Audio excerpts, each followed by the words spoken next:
And police say they are improving technology to help crack down on crime. That includes expanding the number of license plate readers and adding a real-time intelligence center. WKYT's Kelsey Soto explains how it will work in our top story at 5.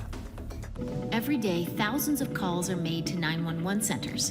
But 911 operators and first responders are stuck working with limited information regarding the location and nature of situations as they unfold. The city of Lexington is looking to introduce FUSIS to its real-time intelligence center. The program will integrate flock cameras, traffic cameras, as well as other video feeds from participating businesses and even residents, all into one central and accessible location that can be used to investigate a crime or even help in a public safety incident.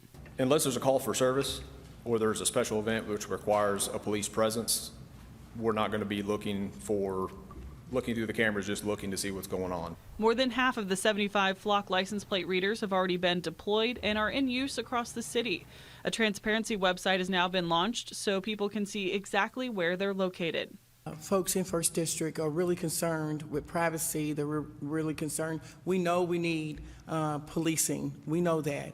And we know that I know that we have 20 cameras that's in our community. Data retention, as required by state statute, ensures that all footage will be kept for at least 60 days unless it becomes part of an ongoing investigation. It'll then be archived as evidence. Commander Matthew Greathouse with Lexington Police says in the times of an emergency, all information is pertinent. So if there's a stolen vehicle that may be located or a missing child or there may be a major wreck or there may be a hazmat incident, that's when they're going to go into that real-time intelligence center, pull up the available cameras and feed out real-time intelligence to the officers that are responding. In Lexington, Kelsey Soto, WKYT.